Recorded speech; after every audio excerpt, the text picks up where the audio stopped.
you up for a discovery challenge? Can you spot the tiny white dog, the pink slippers, and the iris motif hidden on the wooden blocks? There are a few more tiny details hiding in this cozy scene. Look for the delicate yellow ribbon around the gift box, the glossy red nails appearing from two different sides of the composition, and those tiny scattered flowers tucked between the much larger pink peonies. And here's what I want you to think about while you watch. What kind of world can grow from one bouquet? What everyday objects might appear around these flowers? And how many tiny details can turn a simple floral painting into a whole little story? Oh, and if you'd like the 16:9 wallpaper or the line art to color yourself, they're available on my Ko-fi. Okay, let's start with the flowers. As always, I started with the bouquet. This time, I wanted these pink peonies to take up almost half of the entire composition. So before thinking about the dog, the coffee, or any of the smaller objects, I first placed these very loose pale pink shades across the canvas. Nothing complicated yet. I was really just deciding where each flower should sit. Once those positions felt right, I started layering darker pink and deep purple into the petals. The centers became a very deep brown while the outer edges got more white. And that white really became the highlight. I also used slightly different colors around some of the petal edges because I didn't want every flower to melt into the next one. There needed to be just enough separation. For the texture, I used a lot of smudging. I wanted the petals to feel smooth and soft rather than rough or heavily textured. And yep, when you look at the bouquet now, there are already so many round shapes sitting together.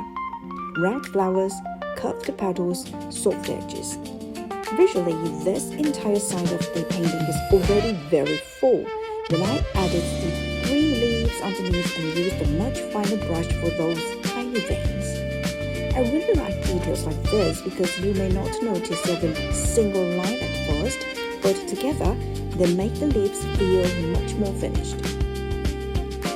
And after finishing the bouquet, I looked at this base beside it and thought, okay, there's actually not much room left, but I still didn't want to place something tiny there just to fill the space.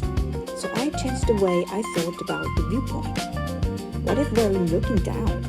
From a human point of view, something doesn't actually have to be small to look small. It can simply be lower than us, and that's where this little white dog came in. I used white, soft yellow, and a little grayish purple for the shadows. Then I slowly found the face, the ears, and those little legs. For this kind of small terrier-like dog, I really love the messy direction of the fur, so I actually had to remind myself not to overwork it. Not every strand needed to be perfect. I wanted the fur to feel slightly wild, fluffy, and natural. And then came the next deep question. Where is the dog sitting?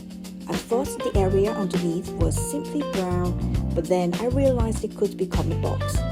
More specifically, a wooden box, a gift box, and the dog has climbed right inside it. Of course, it didn't come alone. It brought a slipper, because apparently the owner's slipper has already become one of his favorite toys. The leg sits nearby, and I wrapped it with a yellow ribbon. I added 5 striped details to the ribbon because I wanted it to feel a little more delicate. Then I started thinking about the box itself. I wanted more patterns in this painting, but I didn't want to add random decoration everywhere, so I gave the wooden box an iris-inspired motif. I only used a couple of colors to suggest shades. It doesn't need to shout. It's just one of those details you may notice after looking a little longer.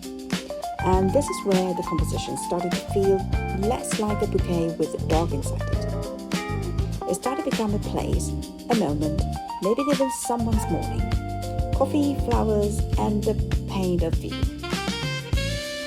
From this angle, I imagined the owner holding the bouquet and vase with one hand and a cup of coffee with the other.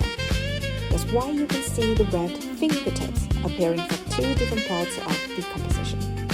The matching nail color connects those hands. And I wanted this whole viewpoint to feel abundant.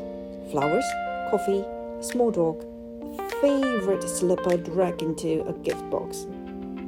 Just lots of little things happening in one comfortable moment, so I started building the coffee. At first, it was only because a cup shape and a simple coffee cup. But then I thought, where else can I repeat some of the patterns already appearing in this painting? The dog's blue bandana gave me the answer. Blue isn't used very much in this piece, so the bandana became this tiny bright accent. I added a square pattern to it, and once I saw those little squares, I thought, why not repeat that idea? So the coffee cup also received the checkered pattern.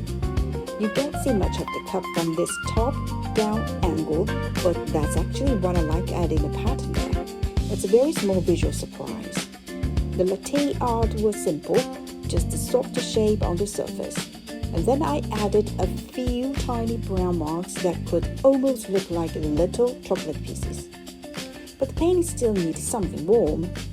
Not just warm brown, I mean something that almost feels like sunlight. So I painted half of the dried orange slice on top of the coffee.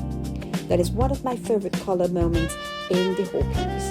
I used an oil brush, and this time I didn't smudge it. I wanted those brush marks to stay visible. Orange came first, then deep red for the darkest section, and between the segments I added yellow and white. That's rougher than the peony petals, and I think that contrast is important. The flowers are smooth and soft, the orange is bold and brushy.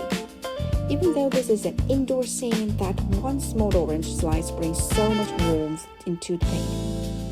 I also tuck in a small sprig of rosemary. So now the coffee almost feels like it has its own little collection of flavors. And actually that matches what I wanted from the entire illustration. Abundance. Not because everything is expensive or perfect, just because there is so much to notice.